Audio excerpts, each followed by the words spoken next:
We're learning how our vacuum cleaners work. Much safer, I think, than a toaster. Let's get the latest science headlines, though, first from scientist Dr. Emily Grossman.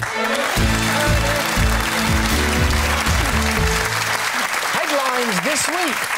Blood from young mice can improve the health of older ones. I know, it sounds amazing, doesn't it? Is this a sort of transfusion, then? Or? Yeah, they took some blood plasma from young mice and they injected it into older or senescent mice, and they found that these older mice could then actually learn and pick up new tricks more easily than they could before.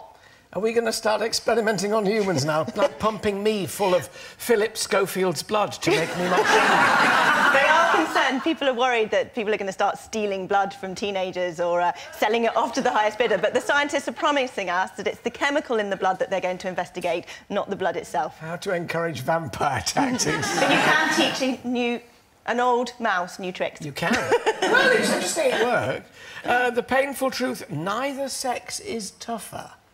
Yeah, so it's been thought that women have a higher pain threshold than men. That's what popular belief, but actually... Well, it is among women. Hence man flu, you know. Well, that does exist. We wouldn't dare say, oh, she's got woman flu, would we? Would we, men?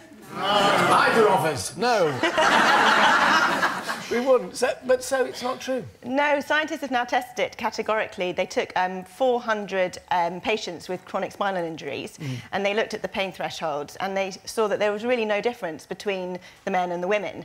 Actually, what did make a difference in terms of how they dealt with the pain was more just an acceptance of the pain rather than trying to fight it or trying to make it go away, but just accepting it as part of the process. In other words, and going shut with up moaning and get on.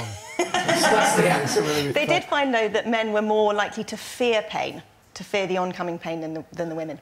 Well, that's because we're sensitive. It's a tricoder, but not as we know it. What's that, briefly? Yes, so scientists in... a foundation in America, in California, are offering $10 million for scientists who can come up with a tricoder body scanner similar to the one they use on Star Trek. Exactly, so to diagnose. Say, oh, your heart's beating, all this kind of thing. That's right. It needs to be able to diagnose 16 different diseases, such as diabetes and anemia, and measure heart rate and temperature.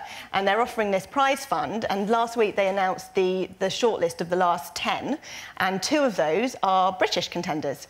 And it'll happen, Emily, won't it? I mean, things like that do happen. We wouldn't have believed the mobile phone 30 years ago. Look at us now. Exactly. It'll happen. I'll be able to hold a little piece of kit up and down here and tell you exactly what's wrong with you. Yeah. But I promise not to. Right.